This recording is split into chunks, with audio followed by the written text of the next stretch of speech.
Olá!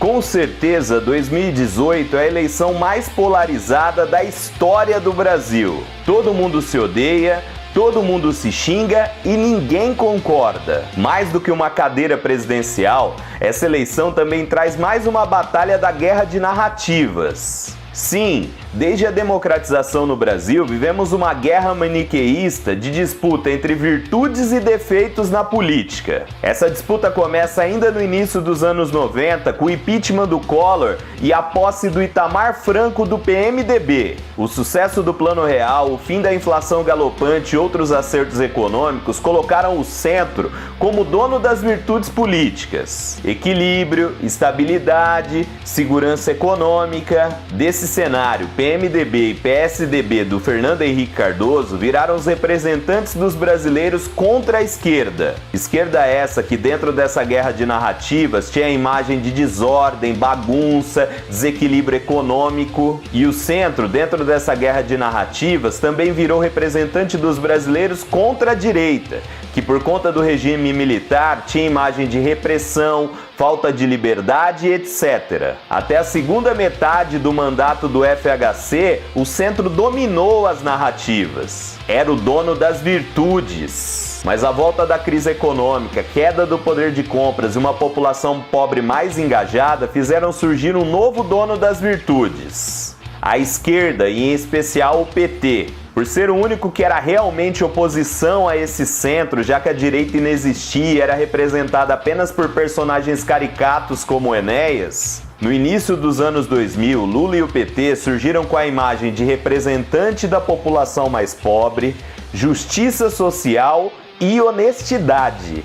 Nessa guerra de narrativa, se tornou tão ruim ser de centro que o PSDB se jogou para a direita e o PMDB virou apenas negociador de apoio no Congresso Nacional. Foram anos e anos, mais de uma década, que o PT e a esquerda dominaram a narrativa como donos das virtudes. Para se ter uma ideia dessa guerra de narrativas, ser contra o PT e contra o governo de esquerda significava ser contra a população mais pobre.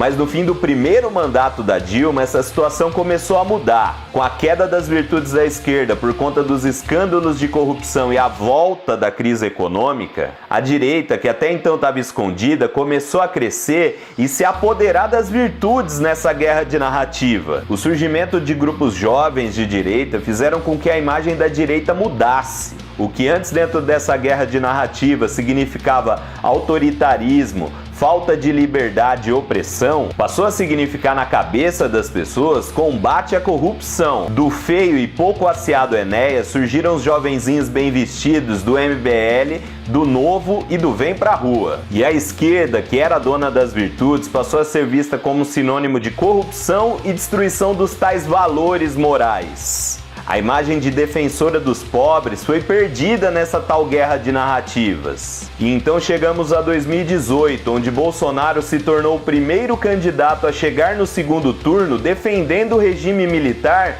mesmo depois do fim dele. Desde a redemocratização, os presidentes eleitos sempre estiveram identificados com o outro lado. Bolsonaro é o primeiro candidato identificado com o regime militar a chegar. Antes, quando o centro e a esquerda foram os donos da narrativa, defender o regime militar significava derrota na certa nas eleições. Mudou! Agora a direita é a dona das virtudes nessa guerra de narrativas. Mesmo com casos de corrupção no governo militar e o Estado inchado, a direita começou a ser enxergada como honesta, eficiente nos gastos públicos e no combate aos privilégios. Agora resta saber por quanto tempo a direita será a dona das virtudes nessa guerra de narrativas. E o que isso significará para o futuro do Brasil. Muito obrigado por assistir esse vídeo. Tem canal no YouTube, página no Instagram, página no Facebook, página no Twitter. Segue tudo lá, curta, comente e compartilhe. E tchau!